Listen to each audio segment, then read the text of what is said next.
I want to take you on a journey of not only sight and sound, but excitement as well into the X-Men franchise.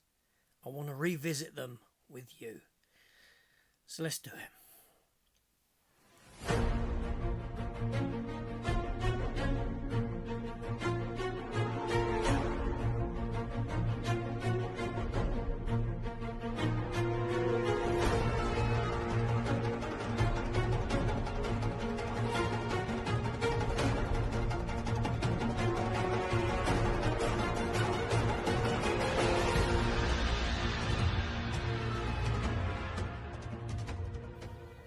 So, long before the MCU, the Marvel Cinematic Universe, was even a pipe dream, before Sam Raimi directed the Spider-Man trilogy, and after the success of Blade, in the year 2000, we were given the movie The X-Men, based upon the Marvel comic property. It was a film that would go on to allow Spider-Man to happen, and in itself spawn 12 sequels or connected movies. But is this franchise worth its weight in gold? That's the question. Over the years, like I said, we have been given, unlucky for some, 13 movies in the X-Men franchise, for one way or another.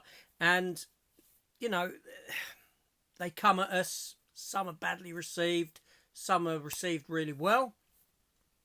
But overall, how do they pan out? How do they live up to today's standards of movies? Well, probably a lot better, actually, because today's standards of movies are pretty damn abysmal. But the X-Men franchise is something that I've never actually watched in quick succession, so to speak. So that brought me to this sort of revisit series here, where I'm going to bring you one X-Men film a week until I've covered the entire franchise, and then at the end I may well give you my ranking of that franchise. This will include the Wolverine films, the Deadpool films, New Mutants. I may even go as far as to do both cuts of X-Men Days of Future Past, the theatrical cut and the Rogue cut. But this review here, we're visiting the year 2000 and the X-Men.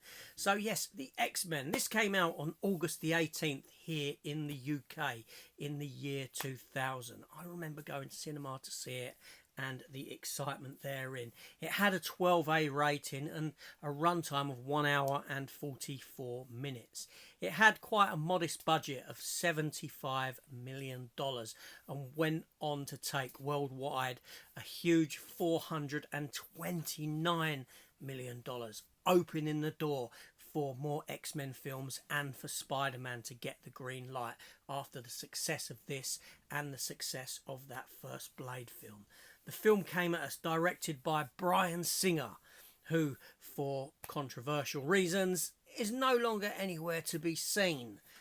We know what happened with him. Written by Tom DeSanto, Bryan Singer himself, and David Hayter. The film had an all-star cast. When you take a look at the cast list for this film, almost every actor has gone on to do something fantastic and be a star in their own right.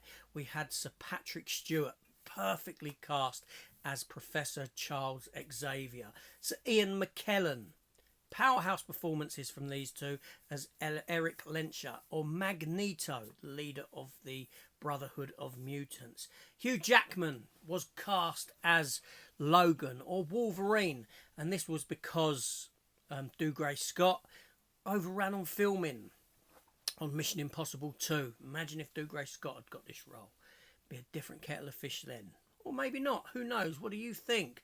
We had Famke Janssen, former Bond girl in GoldenEye, as Jean Grey. Mr. Nice Guy, James Marsden, always plays second fiddle to... He always loses out on the girl in any film that he's in to someone else, as Cyclops. Halle Berry as Storm. Anna Paquin, who went on to be in the TV show... what was it called now? Oh, the vampire one. True Blood. Gone from my head then. Rebecca Romaine, who actually went on to star in another Marvel property as in The Punisher. And Jane, she plays Mystique, and at the moment she can be seen in Star Trek Strange New Worlds. Ray Park, yes. Darth Maul himself as Toad. Tyler Mane, and the aptly named Tyler Mane as Sabretooth. And Bruce Davison as Senator Kelly. And this film starts out in Poland, in some prisoner of war camps during World War II, where we kind of see the sort of birth of Magneto as a mutant, so to speak. He's a child, his parents are ripped from him by the Nazis, and we then cut forward after he's displayed his powers. We cut forward to modern day, and we're introduced to the character of Rogue. And Rogue is our segue into this film. She is our hook. She's the character that kind of carries us through the movie.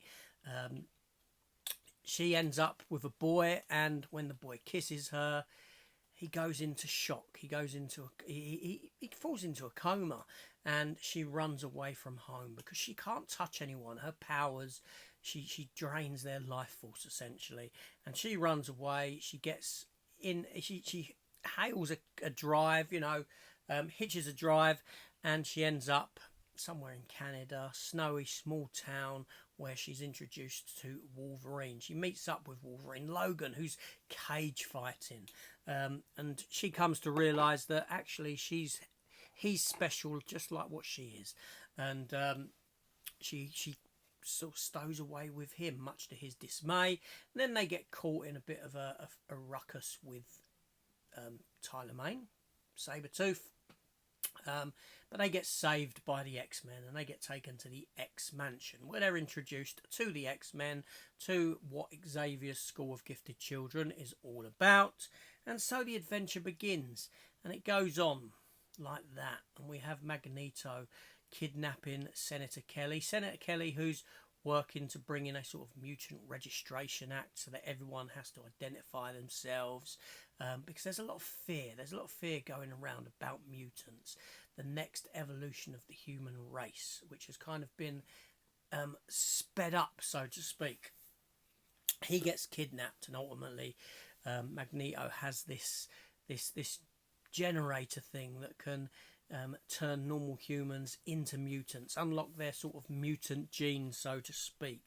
But he needs someone for this, and everyone thinks that it is Logan, that it is Wolverine that he wants, but it turns out that it is Anna Paquin's Rogue. He needs her to complete his mission and start turning people into mutants. Most importantly, these sort of world leaders that are all gathering on Liberty Island or Ellis Island to sign off on this bill. And that's the film essentially. So this film here, the X-Men, has always been a good idea.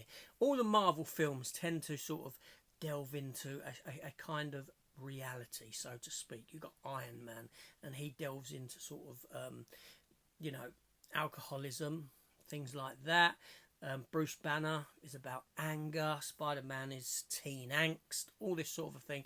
And the X-Men is kind of a metaphor for race relations, all this. Those people that are not accepted in society, those people that are deemed different, are looked at different, and treated differently, and treated with fear. Much like how the Jewish people were persecuted in World War II, and the character of Magneto. So here what we're given a fantastic cast. Like I said, you've got some powerhouse performances in this movie, and you have a tightly written movie as well, and thematically it touches upon some fantastic themes, and it's very clever in some of the stuff that it does in its writing. The only downside to this film, I would say, is that at $75 million, it didn't really have the budget to sort of step into the sort of ballpark of the big boys, shall we say. Although it's a great looking film, it very much comes across as a kind of setup, as a TV pilot almost. That's the kind of thing that it gives us in what it does. It's kind of light on the characters that it introduces. You know, obviously there's more X-Men than what there are Brotherhood of Mutants, but inevitably going into it, you come out. I remember back at the time saying, oh, I wish they'd introduced this character. I wish they'd introduced that character, because everyone has their favourite X-Men. And this film couldn't please everyone in that regard. Even though you do get a wealth of the X-Men, there's others that people most definitely wanted to see and sort of were a bit disappointed that they weren't in it. But we were introduced to a great film. You know, Hugh Jackman just... You know, he took this character of Logan and made it his own, made Wolverine his own, and he's still playing Wolverine to this day, and that's a testament to him. Almost 25 years, the physicality of the role. He looks fantastic in it. The scenes with Patrick Stewart, I mean, you know, Patrick Stewart is a wonderful actor, and every scene he gives his best. And the same for Ian McKellen as Magneto.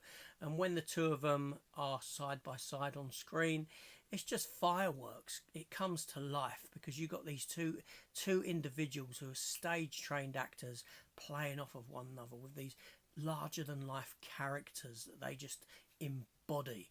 And pretty much everyone in this film is well cast into the characters that they are portraying. I say the weakest links are probably people like Cyclops, most definitely, Ray Parker's Toad. Now, like I said, the writing on this film is quite tight. It's good. It gives a good narrative. It doesn't bore for its 1 hour and 44 minutes. It's got a nice flow to it. But my God, there are some dreadful dialogue lines in the movie. Halle Berry, most definitely. Do you know what happens to a toad when it gets struck by lightning? The same as everything else. I mean, come on, who wrote that? Who actually wrote that and thought, that's a fantastic line? You know, you're having a laugh. But anyway, so we're given this film that set this franchise up, that sustained has sustained 25 years. Obviously, this year we are being treated to Deadpool 3. And even though Deadpool 3 is an MCU movie, it is still the remnants of this franchise, of this cast, of this world that was introduced here. And, you know, the MCU has stepped into this territory as well in Doctor Strange and the Multiverse of Madness, and more recently in the Marvels. And this just is a testament to how great this first film was. Bryan Singer done a fantastic job on directing duties, that goes without saying, and in the writing department as well. I don't know how much he had to do with the writing, but there we go. But he is where he is. We don't want him back, whether you believe or not. I mean, there's a lot has gone on with him over the years, and yeah, he's quite a questionable fella, to say the least. But yeah, so a fantastic film and a fantastic start to a franchise. And like I said, this was at a time where, for me, you know, we weren't getting Marvel films, so you know, having an X-Men film. No, I weren't even the biggest fan of the X-Men comics. I don't really read the X-Men comics. But for me, it was just nice to have a big budget Marvel movie hit the screens, and the enjoyment factor of going and seeing it was just something wonderful. So for me, this film is a huge thumbs up. I really enjoy it, and I've really enjoyed my revisit of it. So in a week's time, I'll be back with my talk about X2, or X-Men 2. X-Men United, whatever the title you want to call it.